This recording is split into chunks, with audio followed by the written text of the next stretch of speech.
harcèlement et j'ai une chronique sur le média télé. J'ai été extrêmement choqué, je le dis devant le siège de l'AFP, je pense que c'est un très mauvais signal d'avoir baissé les rideaux comme si nous allions pénétrer et tout casser dans l'agence France Presse, alors qu'au contraire nous sommes là en relais de la colère.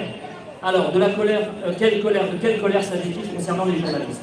Évidemment, nous pensons à toutes les populations civiles, mais il y a un symbole très fort, évidemment, avec l'assassinat des journalistes. Alors pourquoi je dis assassinat? Parce que j'exhorte mes consoeurs et mes confrères à utiliser les bons termes.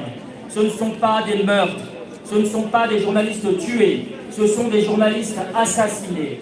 Ils sont assassinés avec évidemment les moyens considérables de l'armée israélienne, mais avec ce qu'ils appellent eux-mêmes des proxys, c'est-à-dire des relais en France. Et paradoxalement, je vous invite à lire une enquête qui confirmait des informations que nous avons déjà sorties sur le fait qu'une cellule de l'armée génocidaire israélienne avait été créée pour décrédibiliser après leur mort, les journalistes palestiniens.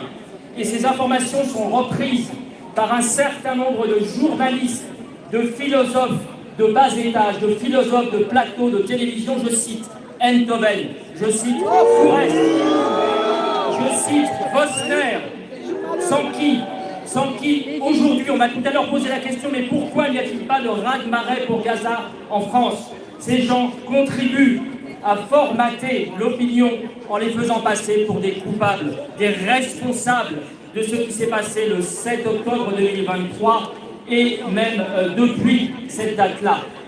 Il parle de pogrom et de choses complètement copiées-collées. Et je parle de France Info qui a sorti cette info, mais qui en même temps trouve personne d'autre que l'ambassadeur d'Israël en France, le service public, pour venir commenter l'assassinat lâche de nos 5 confrères d'il y a quelques jours et qui participe à la propagande de guerre israélienne. Mais pourquoi l'inviter?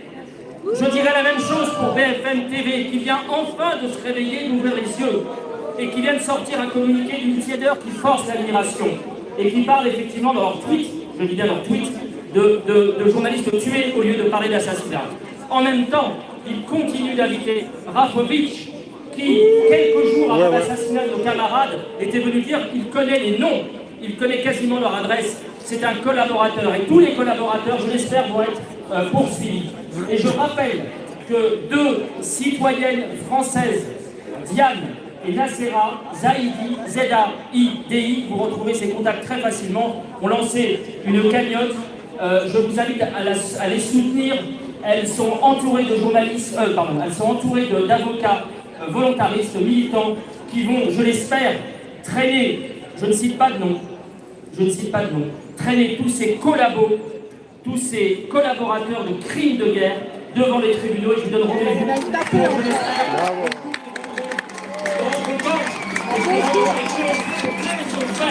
et honte à la l'AFP, je ne le dis pas pour mes camarades, mes confrères et mes consoeurs, honte à la direction de l'AFP.